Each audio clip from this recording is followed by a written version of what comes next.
Halo semuanya, hari ini kita akan belajar tentang gerak parabola. Seperti yang terlihat pada gambar ini merupakan seseorang yang sedang melempar bola basket ke dalam ring basket. Lintasan bola basket tersebut berbentuk parabola.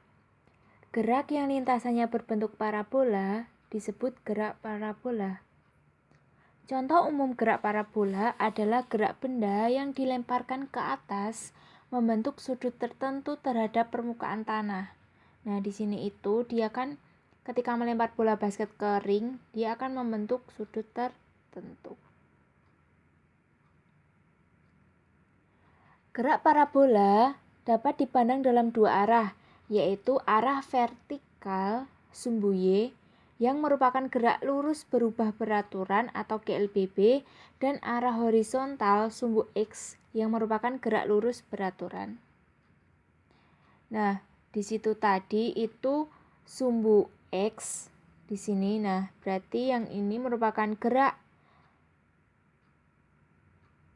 lurus beraturan atau GLBB. Nah, untuk sumbu Y-nya itu dia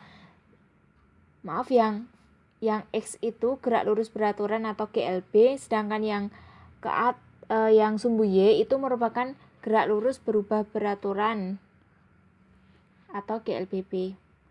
Gerak pada sumbu X atau horizontal adalah gerak lurus beraturan karena kecepatan benda di setiap titik bernilai konstan. Berarti di sini itu Vx-nya sama, Vx-nya sama, Vx-nya sama, Vx-nya sama. Karena dia bernilai konstan. Untuk rumus Vx sama dengan V0x sama dengan V0 cos alpha. V0 itu V mula-mula. Jarak mendatar yang ditempuh oleh sebuah benda. Untuk jaraknya, jadi di sini jarak mendatarnya itu tuh X sama dengan Vx T sama dengan V0 cos alpha T. Jadi ini tuh rumusnya X sama dengan Vx kali T. Nah, Vx ini pakai rumus yang ini. V0 cos alpha kali T. Gerak pada sumbu Y atau vertikal adalah gerak lurus berubah beraturan karena benda mengalami perubahan kecepatan akibat percepatan gravitasi bumi. Nah, di sini itu kan mempunyai ketinggian yang berbeda ya. Di sini titik 1, titik 2, titik 3, titik 4 dia mempunyai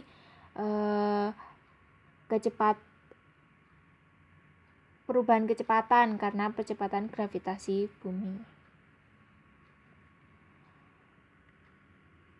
Untuk V0Y itu rumusnya V0 sin alpha. Jadi ini kecepatan awal ketika di sumbu Y sama dengan V0 sin alpha. Vy sama dengan V0Y negatif GT. V0Y kan rumusnya ini. Kemudian Vy sama dengan V0 sin alpha minus GT. Posisi benda pada sumbu Y menurut ketinggian. Y sama dengan V0Y kali T dikurangi setengah GT kuadrat. Nah, V0Y tadi kan rumusnya ini. V0 sin alpha kurangi setengah GT kuadrat.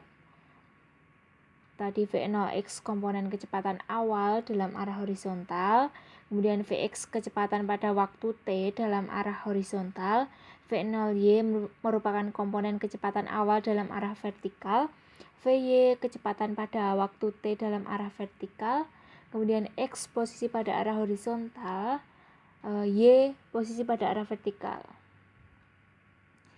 Yang pertama, di sini ada besaran-besaran dalam gerak parabola. Yang pertama, kecepatan dan arah kecepatan benda di sembarang titik. Benda memiliki kecepatan pada komponen sumbu X dan sumbu Y, sehingga besar kecepatan benda di sembarang titik itu V sama dengan Vx kuadrat plus Vy kuadrat. Nah, di sini tadi kan sudah mendapatkan rumus Vx dan rumus Vy. Setelah mendapatkan hasilnya, maka dikuadratkan, kemudian ditambah baru diakar. Arah kecepatan benda terhadap sumbu mendatar atau sumbu X tan theta sama dengan Vy per Vx. Oleh karena nilai Vx selalu positif, maka positif atau negatifnya sudut theta tergantung pada nilai Vy. Ketika nilai Vy negatif, maka tan tetanya itu negatif. Sedangkan ketika Vy itu positif, tan tetanya akan positif. Beberapa persamaan khusus pada gerak parabola. Persamaan-persamaan khusus gerak parabola ini hanya berlaku untuk gerak parabola dengan lintasan dari tanah, kemudian kembali lagi ke tanah, seperti di bawah ini. Lintasan gerak parabola benda dengan titik tertinggi di B. Ini titik tertingginya, dan titik terjauh itu di C. Sini titik terjauh. Dan yang A itu merupakan mula-mulanya. Yang pertama ada waktu untuk mencapai titik tertinggi atau titik B. Pada saat benda yang melakukan gerak parabola mencapai titik tertinggi, kecepatan benda pada komponen vertikal sumbu Y, Vy sama dengan 0. Nah, ketika gerak parabola mencapai titik tertinggi tadi, titik B, kecepatan benda pada komponen vertikal sumbu Y, Vy sama dengan 0. Sifat simetrik grafik parabola memperlihatkan bahwa waktu yang diperlukan benda untuk mencapai titik tertinggi dari posisi awal TAB sama dengan waktu tempuh benda dari titik tertinggi ke jarak jauh TBC. Tadi kan B-nya itu kan titik tertinggi, A kan mula-mula, berarti A, B, BC.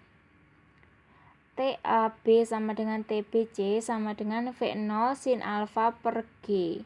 Nah, V0 sama dengan akar 2H per G.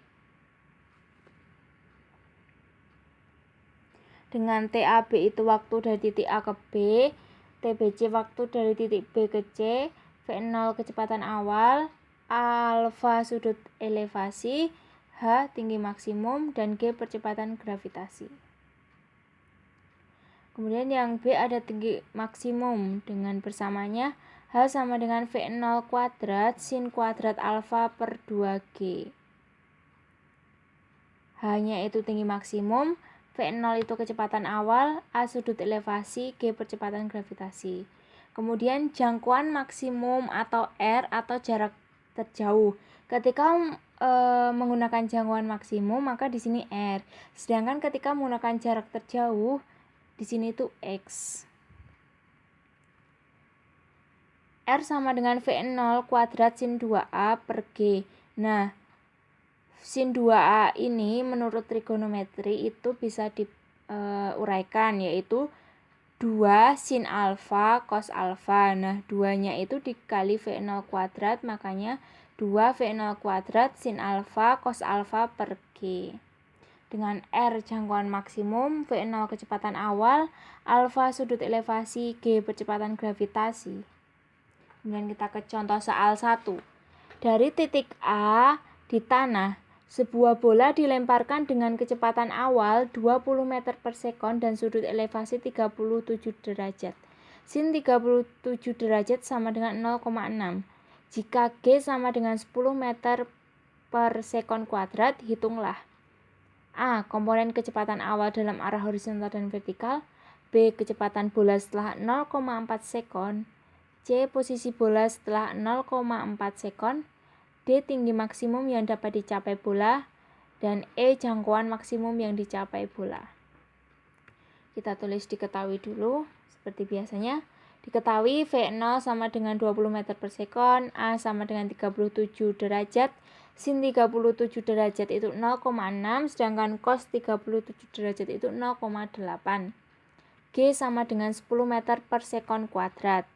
Ditanya, A, V0X dan V0Y, B, V setelah T 0,4 sekon, posisi X, Y, H, dan R. Kemudian kita jawab yang pertama, komponen kecepatan awal dalam arah horizontal, V0X sama dengan V0 cos alfa. V0-nya 20, cos 37 kan 0,8. 20 kali 0,8, 16 meter per sekon. Sedangkan dalam arah vertikal V0Y sama dengan V0 sin alfa. V0-nya 20, sin 37 itu 0,6. 20 kali 0,6, 12 meter per sekon. Kemudian kecepatan bola setelah 0,4 sekon. Dalam arah horizontal, karena di sini itu GLB itu titik horizontal itu merupakan GLB, sehingga kecepatannya itu sama, sehingga Vx sama dengan V0x sama dengan 16 meter per sekon. Kemudian sedangkan dalam arah vertikalnya Vy sama dengan V0y, V0y-nya itu 12, negatif GT, G-nya 10 meter per sekon kuadrat, T-nya 0,4. 12 dikurangi 4. Ini harusnya 12 ya. Maaf. Ini harusnya 12. Oke. 12 kurangi 4 itu hasilnya 8 meter per sekon. Oke, kemudian untuk yang selanjutnya itu kan udah ketemu Vx dan Vy-nya. Kemudian kita masukkan rumus ke yang kecepatan tadi. V sama dengan Vx kuadrat plus Vy kuadrat sama dengan 16 meter per sekon dikuadratkan plus 8 meter per sekon dikuadratkan. 256 ditambah 64. V sama dengan akar 320. V sama dengan 8 akar 5 meter per sekon. Kemudian posisi bola setelah 0,4 sekon, posisi pada arah horizontal itu X sama dengan Vxt. Vx-nya tadi 16, T-nya 0,4. Hasilnya 6,4 meter. Sedangkan posisi pada arah vertikal itu Y sama dengan V0Y. T sama dengan setengah GT kuadrat. V0-nya 12, T-nya 0,4, ini setengah kali 10 kali 0,4. Hasilnya Y sama dengan 4,8 meter dikurangi 0,8 meter sama dengan 4,0 meter. Posisi bola setelah 0,4 sekon berada pada koordinat. Nah, di sini kan koordinat itu X, Y, sehingga X-nya itu 6,4 meter, Y-nya 4,0 meter.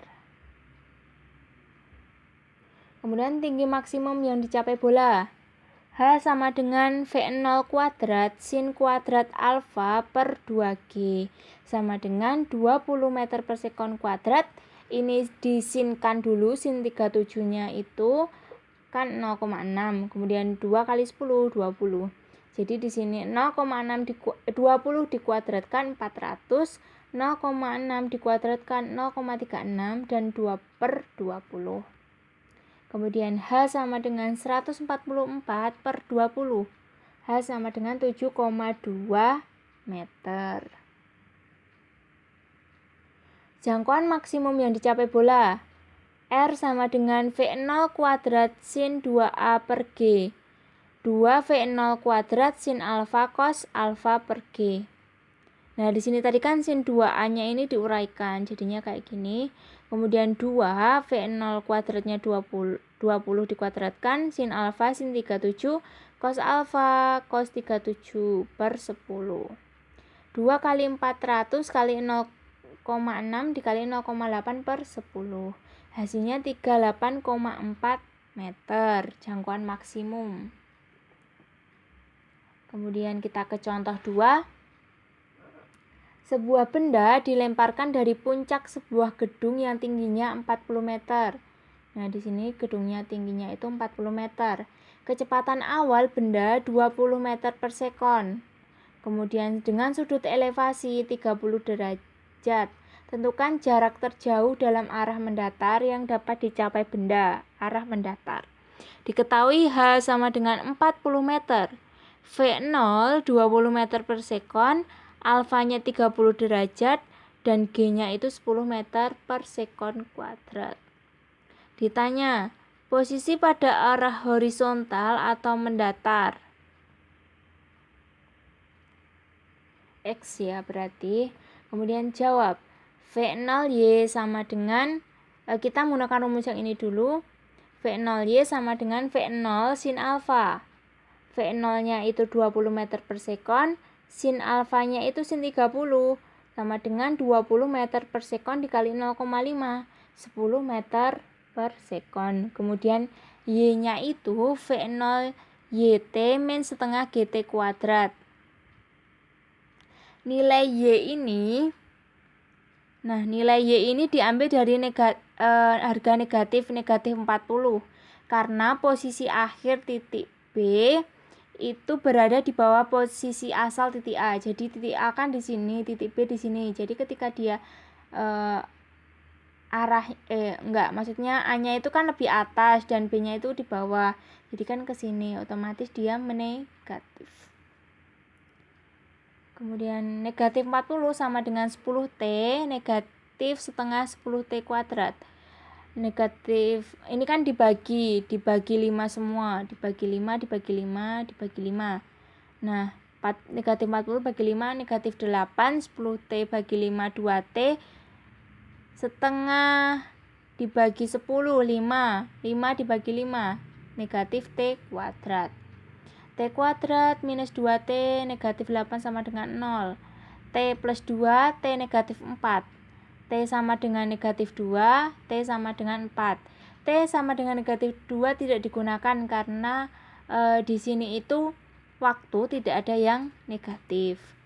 Posisi pada arah horizontal atau mendatar, X sama dengan VXT. X sama dengan V0 cos alfa T. X sama dengan 20 meter per sekon cos 30 derajat dikali 4 sekon. Nah, 4 sekonnya itu dari sini tadi. X sama dengan 20 meter per sekon kali setengah akar 3 kali 4. X sama dengan 40 akar 3 meter. Nah, karena untuk yang gambar ini tadi kan di sini kan dia itu tidak dari tanah, sehingga dia tidak menggunakan persamaan yang khusus tadi. Dia menggunakan persamaan yang sebelumnya, yang bukan persamaan khusus. Sekian dari saya, semoga ilmunya bermanfaat. Semangat!